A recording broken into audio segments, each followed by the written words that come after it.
Thank you, Chair. Yes, I do. As others have said, this long list is evidence of the enthusiasm for 20-mile-an-hour speed limits and for traffic speed reduction and traffic calming, and also evidence for a blanket approach to this. The top 5 schemes that are recommended for approval are village-wide. The following 2 of the 8 are for the majority of the village, and the last one is for the central area of the village. They are not small, constrained schemes outside one building. They are blanket schemes, and that is what people want. I'm assuming, because of their track record of telling us that they oppose such schemes, that the members opposite will be voting against them, and I would caution them against that. Partly because of the extreme length of the list, and partly because I think it goes against the grain of what people really want, which is safer streets. And safer streets not just for children outside their school, but safer streets for children on their way to school, safer streets for children doing other things than being at school. Schools aren't places where children simply go to and fro and nowhere else. Children go to play. They cross the road to go to a playground. Perhaps they don't cross the road to go to a playground because their parents are telling them it is far too dangerous for you to go outside your door because of the speed and volume of the traffic. And I would hazard a guess that many of the same people who say, oh, it's absolutely terrible that we are trying to constrain the speeds of traffic anywhere outside a school, are probably the same people who are complaining that children are sitting indoors on their electronic devices rather than being outside playing like they used to in the 1950s. Also, it's not just about children either. And it's not just about the avoidance of accidents immediately outside premises where people are. This is about creating a calmer, safer environment for everyone, which will encourage people to walk, to cycle, to wheel, to be outdoors, to see their friends, to make journeys that otherwise, at the moment, seem like insuperable barriers are put in their way, and to avoid collisions, to avoid people being killed and seriously injured on our roads. And I was very pleased recently to see the Combined Authority attempting to revive the Vision Zero programme, which seems to have somewhat collapsed in recent years, but which had an ambitious target that by 2040 there should be no people seriously injured or killed on our roads. I would very much like to see that happen. I think there needs to be some oomph and some emphasis behind that, and I think part of that is calming our streets. And there are 90 to 100 communities listed in front of us who also share that vision. It's a really important vision. And I'd like to see us promote Vision Zero rather than the zero vision that we've got opposite. Just anecdotally, I would like to say that the 20-mile-an-hour scheme in Ely was probably instrumental in preventing a cyclist being injured, because I was coming out of the 20-mile-an-hour zone on Downham Road towards the roundabout near the leisure village. A cyclist came rushing out on her cycle from my left, right out onto the carriageway, looking neither to right nor left, and certainly not aware that I was approaching her. I was able to stop in good time and gave her a real Paddington stare. But if it had been a 30-mile-an-hour zone, as it was until recently that I was coming out of, she might not have been so lucky, or at least it might have been a much closer thing. I think our streets need calming, not just for children outside schools, but for everybody.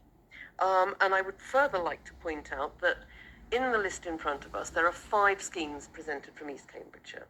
One of them has made the cut if we vote for this today, as I believe the administration members will, which is Bottisham. Of the 4 unsuccessful schemes, 2 of them are blanket schemes in the division of Councillor Bill Hunt, and the 3rd one is in Councillor Bill Hunt's district ward. The other one is in Isleham.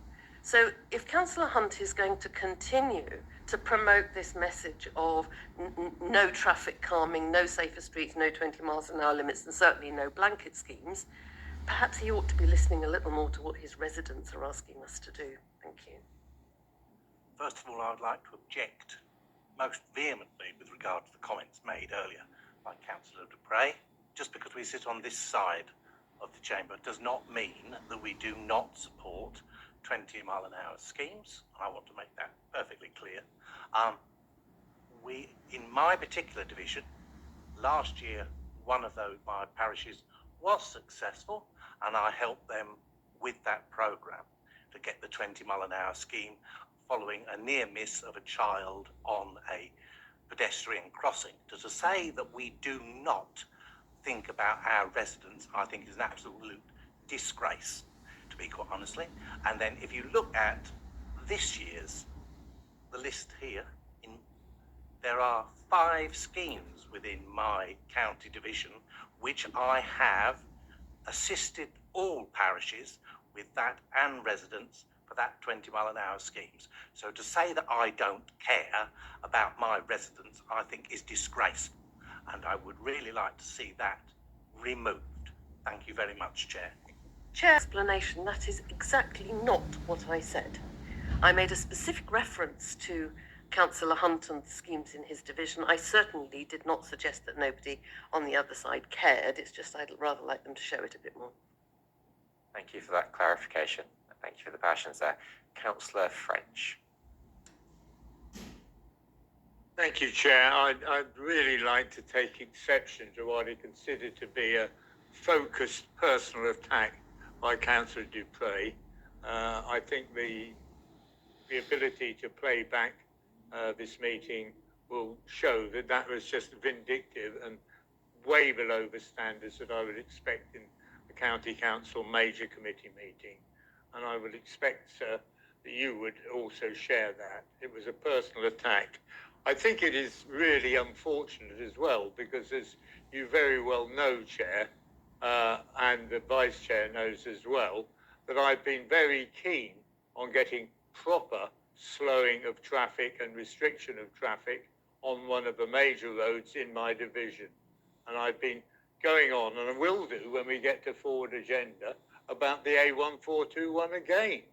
And so I think it really is. I've many times said that people use the word school as just to say an essential part or where people gather. And of course, anyone with half a brain would want to see where people are gathering made safer or safer. What I am against is doing things without proper consultation. And I find it actually quite distressing when I speak to somebody from another party and they say, oh, it was in our election manifesto that took place in the last election, but we don't deliver to you because we know it's a hopeless case. Well, of course it is. But nevertheless, I find that my desperate attempt to keep democratic principles alive and to have proper consultation of the people should not be concerned or construed as an attack that I don't care about people of all types, young and old or whatever, and I'm totally in favour. As many times, Councillor Dupre will know, I think that the speed limit in Hadnam is exactly right. It was done with consultation with the people, it was done in a considered manner, it wasn't done in a blanket way, and it works. And I think that is really what we should consider. So I would like to put on record my upset at Councillor Dupre's attack. And while I'm talking to you, Chair, I do think something should be done about the fact that the time on the screen and on here is 10 minutes out. So if someone's looking to find where Councillor Dupre made her speech, it'll be 10 minutes wrong. Thank you, Chair. Thank you, Councillor Hunt. And I will just note that you did just vote to remove all civil parking enforcement in Cambridge City as well. So when we talk about motorists, you do quite often vote in that favour. But I'm sorry, I won't distract on that one. Councillor Nethsinger. Thank you. How impartial of the Just on the chairman. point that was just raised, I do think it was the apparent conflict between what is going on in Councillor Hunt's own division and what he wants for his own division and what he's willing to support in other people's divisions, which was the point that Councillor Dupre was trying to make. However, I put my hand up to try and respond to Councillor French's question.